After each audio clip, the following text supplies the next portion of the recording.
বিশিষ্ট কবি television reporters unity of Bangladesh বা ট্র্যাবের 34তম অ্যাওয়ার্ড অনুষ্ঠিত হয়েছে। সাংবাদিকতায় অবদানের জন্য অনেককেই পুরস্কৃত করা হয় অনুষ্ঠানে। Television reporters unity of Bangladesh ট্র্যাবের পক্ষ থেকে আপনাদের সবাইকে জানাচ্ছি আন্তরিক শুভেচ্ছা এবং অভিনন্দন। এই পর্যায়ে অ্যাওয়ার্ড গ্রহণ করবেন আন্তর্জাতিক খ্যাতিসম্পন্ন সাংবাদিক Ilias Hossain, staff reporter former 21 television, investigative reporter and political analyst Ilias Hossain. 2024 সালে ট্র্যাব অ্যাওয়ার্ড সম্মাননা পেয়েছেন জনপ্রিয় অনুসন্ধানী সাংবাদিক ইলিয়াস হোসাইন। অনুসন্ধানী সাংবাদিক ও রাজনৈতিক বিশ্লেষক হিসেবে ইলিয়াস হোসাইনকে এই সম্মাননা দিয়েছে ট্র্যাব কর্তৃপক্ষ। বৃহস্পতিবার সন্ধ্যায় ঢাকার শাহবাগের হোটেল ইন্টারকন্টিনেন্টালের ক্রিস্টাল বলরুমে ট্র্যাবের এই অ্যাওয়ার্ড প্রদান অনুষ্ঠান আয়োজিত হয়।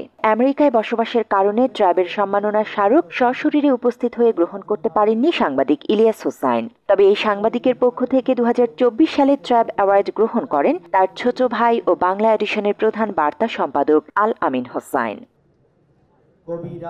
একটি বইয়ের মোড়ক উন্মোচনের মধ্য দিয়ে শুরু হয় মূল আয়োজনের আনুষ্ঠানিকতা। ট্র্যাবের পক্ষ থেকে এই অনুষ্ঠানে সম্মাননা স্মারক তুলে দেওয়া হয় সাংবাদিক ও ট্র্যাবের সহ সভাপতি মাসুম মাহবুবকে। এ সময় সাংবাদিকতা নিয়ে নিজের অনুভূতি প্রকাশ করেন তিনি। দেশে যারা ছিলেন তাদের মধ্যে অনেকেই ছিলেন যারা স্রোতের সাথে গা ভাসিয়েছিলেন, আর যারা ভাসাতে পারেননি তাদের অনেকে দেশ ছাড়তে হয়েছিল, তাদের মধ্যে আমি একজন। আমরা এতটুকু আশা রাখতে চাই যে গুমুট অবস্থা থেকে আমরা মুক্তি পেয়েছি, দেশ এবং জাতি মুক্তি পেয়েছে। এই দেশটি আগামীতে আবার সুন্দরভাবে সেজে উঠবে, আর কোনো নতুন গুমট অবস্থা তৈরি হবে না। পরে কবি, সাহিত্যিক, অর্থনীতিবিদ, ব্যবসায়ী সহ অনেকেই বক্তব্য দেন অনুষ্ঠানে। সাংবাদিকতার গুরুত্ব তুলে ধরে বিগত আওয়ামী লীগ সরকারের নানা অসঙ্গতি তুলে ধরেন বক্তারা। এছাড়া সকল দুর্নীতি পেছনে ফেলে এগিয়ে যাবে বাংলাদেশ, এমন আশাবাদ ব্যক্ত করেন তারা। পুরস্কার মানে কাজের স্বীকৃতি, যা মানুষকে প্রাণিত করে, সাহস যোগায় এবং কনফিডেন্স বাড়ায়। এই কাজটি দীর্ঘ সময় ধরেই নতুন television reporters unit of Bangladesh TRAB করছে। একটা সত্যি প্রশংসনীয় উদ্যোগ। এই যে ষাট থেকে জাহাজ তৈরির দেশে পরিণত হয়েছে, এখানে আমি বলবো টেলিভিশনে এবং টেলিভিশনের রিপোর্টারদের একটা বিশেষ বিশেষ ভূমিকা তারা পালন করেছে। আজকে কিন্তু একটা বিষয়বস্তু ছিল যে ব্যবসায়িক অর্থনীতিতে বর্তমান চ্যালেঞ্জগুলো, তো চ্যালেঞ্জেস অনেক আছে, তো বাট কথা হচ্ছে we have lot of Hopes to move had, এবং আমাদের সেই এনলেস হোপ নিয়ে এগিয়ে যাবো। হোপলেস এন্ড কখনই হবে না ইনশাল্লাহ। ব্যবসার সবসময় এনলেস হোপ নিয়ে ইনশাল্লাহ এগিয়ে যায়, এবং আমাদের এখানে প্রয়োজন হচ্ছে প্রপার প্ল্যানিং। আপনারা যারা আজকে পুরস্কৃত হয়েছেন তাদের জন্য অনেক অনেক অভিনন্দন। আর যারা হননি তাদের মধ্যে অনেকেই কিন্তু আমাদের মনে বসবাস করেন। সরকার নিউট্রাল থাকবে, সরকার নিউট্রাল থাকবে with regard to the businesses, এবং যারা ভালো ব্যবসায়ী তারা ভালো করবে।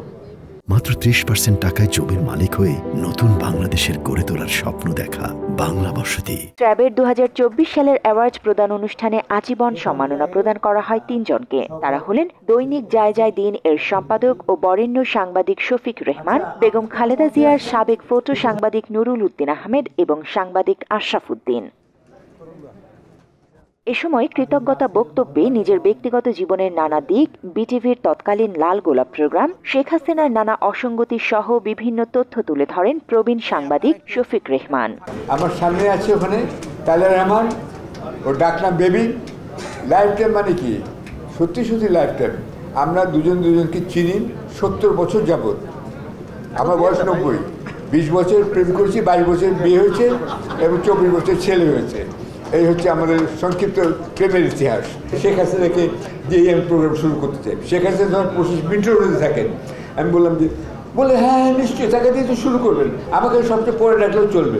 এইটা হচ্ছে খালেদা জিয়া। আপনার বুঝতে হবে কোথায় পরমত সহিষ্ণুতা থাকতে হবে, আর তা নয় প্রতিহিংসার একটা গত 17 বছর যাবত এখানে ছিল, বা 15 বছর, যাই বলেন না কেন।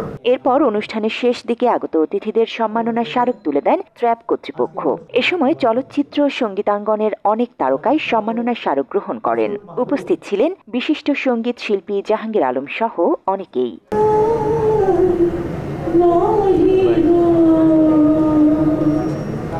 ভালোবাসো